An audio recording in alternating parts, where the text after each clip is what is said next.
Hey, what's up guys, this is SV and today we're going to be showing you how to use the Moglomancer. So first of all, we are going to do a monster and gonna show the Moglomancer's skill. So first skill we have is Zorbak's Bane. So Zorbak's Bane has 125% attack power, which is the damage, boom, 236. So yeah, and then its auto attack deals increased damage. So let's try it without the first skill. So normally we would deal 47, 45, 37, 43, like that. But with this, we have a 5% increase. So it's kind of different. We would deal 49, 52, 48, 58. It's kind of like a 10 damage increase, I think. Yeah. So we also get this 5% increase attack and also our fellow allies. And yeah, it's pretty good if you're gonna be in a party, but it's really bad if it's like a scenario where you guys are gonna have to be like spread out, like one person's over here, one person over here, just like the challenge in Akraloth in Ashfall the camp. So the second skill is called the Twilly's Blessing. So this is what it looks like. That's Twilly. It's called Twilly's Blessing. So it has a 8% healing power, costs 200 mana. Oh gosh, 200 mana, and it has a 10-second cooldown, and auto attacks heals nearby allies. So so let's get damage a little bit over here actually. So there we go. We got 18, 23, 20, 20, and each what do you call this? Each attack actually costs about 50 mana. So yeah, so first of all, we do this 200 mana thing. We get 200 mana out, and then each attack it is 50 mana. If I am correct, it's 50 mana. So it drains a lot, like really much, pretty much a lot. So it's different from the Paladin. It's different from how you use the Paladin, because because the Paladin, it's actually worth it to actually use the healing power, the healing skill. But for the Moglomancer, it's really not worth it. The trade-off, damage you get, and and the healing that you get, yeah, the healing that you get. It's not worth it. It's better for a Moglomancer to do damage than to heal. So yeah, but you use healing usually for the first bursty, which the 8%. You usually use that for that. And yeah, I just died. So that there were three monsters at me, and I'm not actually that paying attention. So yeah. So the Twilly's blessing. Me personally, I don't do the I don't do the auto attacks. It drains so much. It drains so much mana. I just cycle. I just cycle through it. So the third skill is the called the what do you call this? Twig's seal. So it calls upon Twig to enchant your weapon, silencing your target auto attacks. Regenerate mana until another moglin is called out. So you can only use one moglin. I forgot to say that. So you can only use one moglin.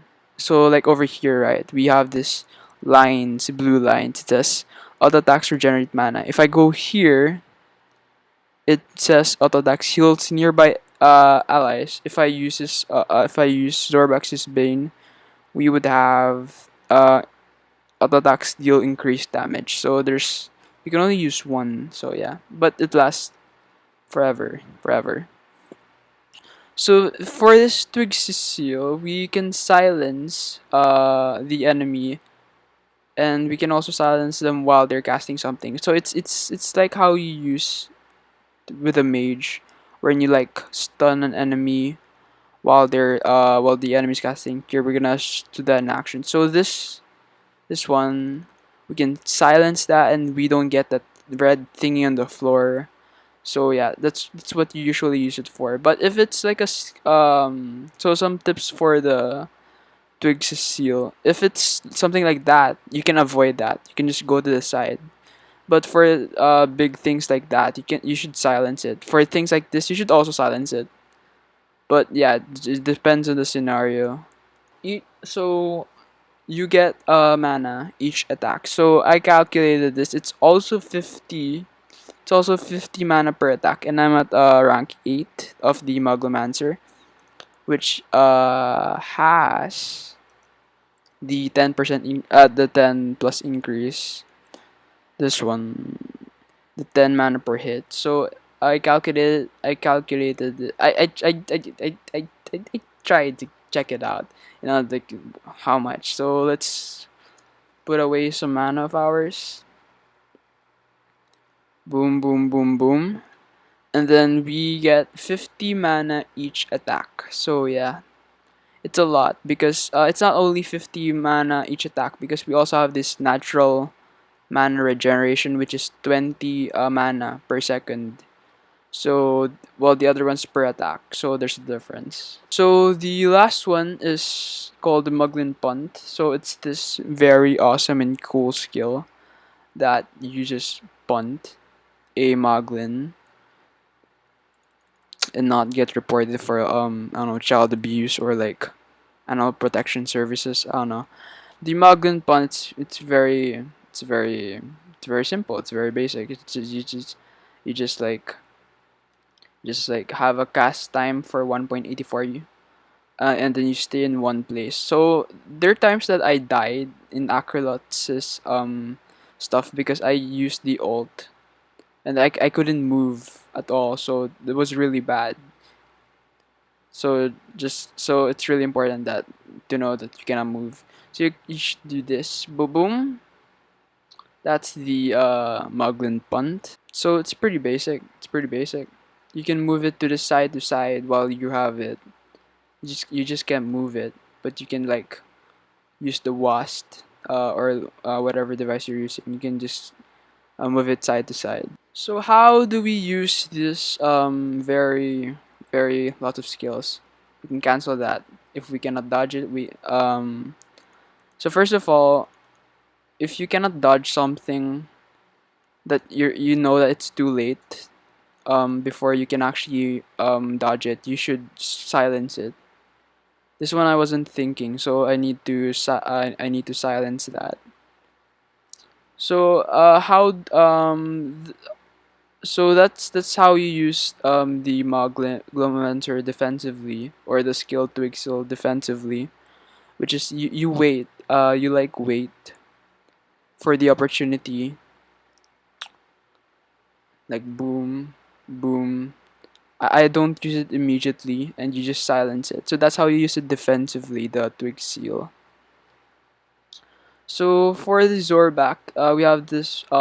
This is how we should use it. So we should usually use the Twig seal and then the Zorbak if we want to use it offensively. Like we do not use it for its silence. We use it for its damage, so that we can have it again and cycle again and just damage it. So we should always use the Twig seal first, and then the Zorbak's Bane, so we can have the passive afterwards, which is the auto attack steal increased damage. So that's how we use it aggressively. So usually that's if you're in a PvP, that's the first thing you should do, because it's really amazing. If the person can't cast any skills, it's really annoying to be up against with that. But afterwards, you don't have anything to silence it. But it's cool. So for this one, the Twilly's blessing. When do we use it? When do we actually use the Twilly's blessing? We use it for the heal, and then we don't even use the auto attack stuff, because the reason that is because it takes a lot of mana. It takes a lot of mana. That mana that could have been used on Zorbak's Bane to spam Zorbak's Bane and stuff. So this is how. So we just heal. I missed that. There's there's a casting time for each of them. So you can't cast it immediately. So let's do this. Let's do it in a boss. This is where the Moglomancer shine in a boss. So before you use the Moglin punt, you should always use the first skill first to have that 5% increase. Oh, I got the wrong target. To use the 5% increase. And yeah, so it's kind of cool because the third skill you can use it for its silence or you can use it for its damage. Please, thank you very much. So how you use this is gonna take lots of damage here. You immediately use the third skill, use the burst healing, and I am going to die because pirate is very strong. Thank you. So we use the third skill to silence it, and then we go to the second skill. You're welcome. So we use this second skill out of the first skill, which is Zorbak's Bane. So the reason why you don't use this preservatively because there are no red marks on the floor that you would know that they're gonna cast something. So you just make it annoying for them to like it's like putting all of their skills in a 3-second cooldown, so that's really annoying. And you use the Twilly's blessing usually for its burst healing, but not afterwards. Because if you're gonna use the Twilly's blessing for its auto attacks, then you're gonna spend a longer time at Twig seal with trying to recover that auto attack instead of using that time for Zorbak's Bane. So yeah, for Moglomancer, you're gonna usually have to use it very offensively, a little bit for defensively. Use it defensively for the oops. Use it defensively for this for the silence and for this heal. And yeah, so basically that's it. That's how we use Moglomancer. So bye guys.